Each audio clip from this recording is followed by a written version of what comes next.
Al-Quran Allah turunkan dengan penuh keberkahan. Karena ini turun min indillah, dari sisi Allah dengan penuh keberkahan, maka la raiba fih, tidak ada keraguan sedikit pun.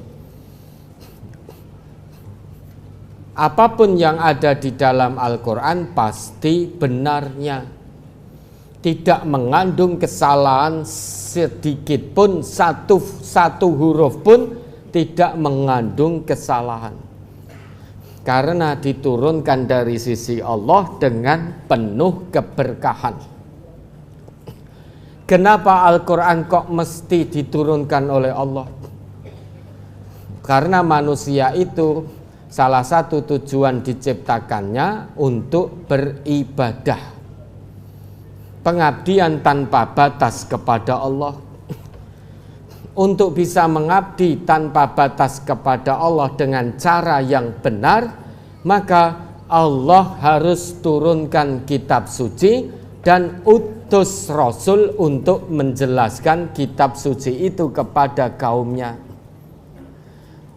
Kalau tidak diturunkan kitab suci sebagai petunjuk ilahi dan tidak diutus Rasul untuk menjelaskan isi kitab suci itu, niscaya manusia tidak akan pernah paham bagaimana cara penghambaan diri yang benar kepada Allah. Kalau manusia tidak paham bagaimana cara menghambakan diri yang benar kepada Allah, maka manusia itu ibadahnya akan ngawur. Oleh karenanya, dalam konteks umat Rasulullah Muhammad sallallahu alaihi wasallam, Al-Quran diturunkan untuk menyempurnakan kitab-kitab samawi sebelumnya. Begitu Al-Quran turun, maka kitab samawi sebelumnya sudah tidak berlaku. Semuanya harus tunduk dan ikut pada Al-Quran. Nah, ini diturunkan dengan penuh berkah dari sisi Allah, sehingga tidak ada keraguan sedikit pun. Nah, baru kemudian datang liyadabbaru ayatihi. Nah, ini tujuan hidup kita. Kenapa kita hidup di dunia ini? Kenapa Quran itu diturunkan? Quran itu diturunkan kepada siapa? Kan kepada manusia. Manusia hidup di dunia ini. Sehingga manusia hidup sekali di dunia ini, tugas utamanya liyadabbaru ayatihi, mentadaburi tiap-tiap ayat dari Al-Quran. Tadabbur Al-Quran ini maknanya syumul, qiraah, tiwalah, dan amal. Mungkin dengan al-hifdz juga, bagi yang Allah beri anugerah kemampuan untuk menjaga Al-Quran dari kebengkokan, dari usaha musuh-musuh Islam untuk memalsukan Al-Quran. Maka dengan hifdz, dengan menghafalnya juga, itu syumul. Qiraah, mulai membaca, yang mana pahala kebaikannya satu huruf itu 10 kali lipat. Sesudah qiraah tingkatkan menjadi tilawah, baca ayat sak maknanya, pahami makna dari ayat itu namanya tilawah. Membaca ayat sekaligus maknanya dan memahami maknanya. Kemudian meningkat menjadi mengamalkan hasil qiraah dan tilawahnya dalam kehidupan sehari-hari. Sekarang Quran sudah di depan kita, sudah dijelaskan oleh Rasulullah sedemikian gamblang, sudah Rasulullah wariskan kepada kita. Meski kita tidak bertemu dengan Rasulullah, namun warisan Rasulullah sampai dengan baik kepada kita. Tidak ada perubahan sedikit pun. Lah kalau kita tidak mau ngaji, tadabbur Quran itu dalam bahasa familiar kita itu ngaji. Quran ini diturunkan oleh Allah dengan penuh berkah, tujuannya biar dikaji oleh hamba-hamba Allah, oleh manusia. Ternyata tidak semua manusia mau ngaji Al-Quran.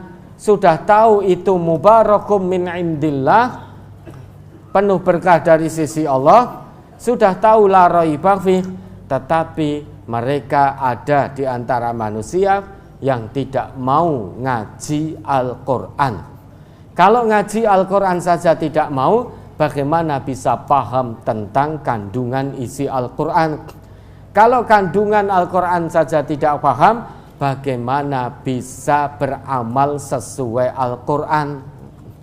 Kalau beramal sesuai Al-Quran itu tidak dilakukan, bagaimana amalnya bisa disebut soleh sehingga diterima oleh Allah sebagai pahala kebaikan? Ternyata yang mau ngaji sepenuh hati, panggilan jiwa, merasa butuh kepada Allah, merasa butuh kepada Al-Quran untuk dipahami, untuk diamalkan dalam kehidupan sehari-hari, itu hanya hamba-hamba Allah, manusia-manusia yang ulul albab, akal sehatnya masih jalan. Bagi manusia yang akal sehatnya sudah tidak jalan, maka tidak mau mengambil pelajaran dari Al-Quran, mengambil ibrah dari Al-Quran, itu tidak mau. Kenapa? Karena akal sehatnya sudah tidak berfungsi.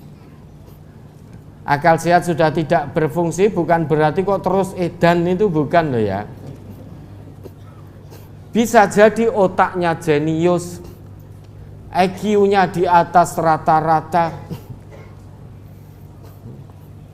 gelar akademiknya berderet, tidak hanya S1, S2, S3 saja, tapi yo SD, SMP, SMA, terus sombong, tidak mau ngaji.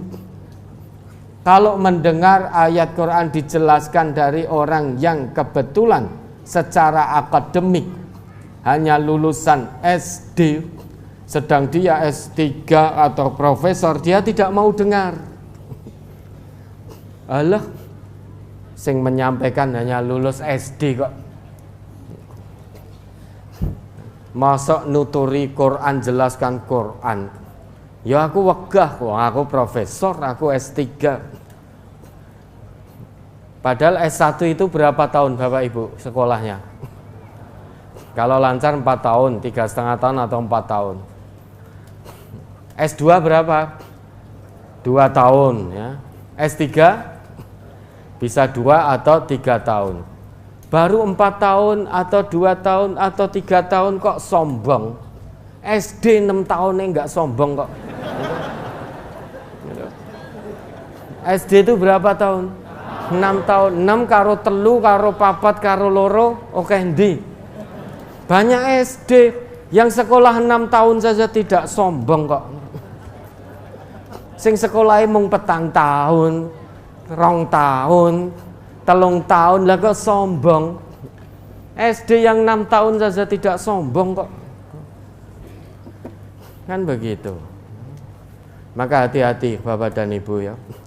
Sombong itu bisa dengan pangkat jabatan kekuasaan, sombong bisa dengan harta, bahkan sombong bisa dengan ilmu, sombong bisa dengan titel. Itu bisa menyebabkan kesombongan, dan itu sudah ada contohnya semua. Sombong dengan kekuasaan, dengan pangkat kedudukan siapa? Fir'aun. Sombong dengan harta siapa? Qarun. Sombong dengan ilmu siapa? Haman. Ada tidak di antara ketiganya ini yang selamat? Tidak ada, binasa sengsara dunia dan akhirat. Kenapa kok mereka bertiga itu ya, trio kuek-kuek ini sengsara semuanya ya?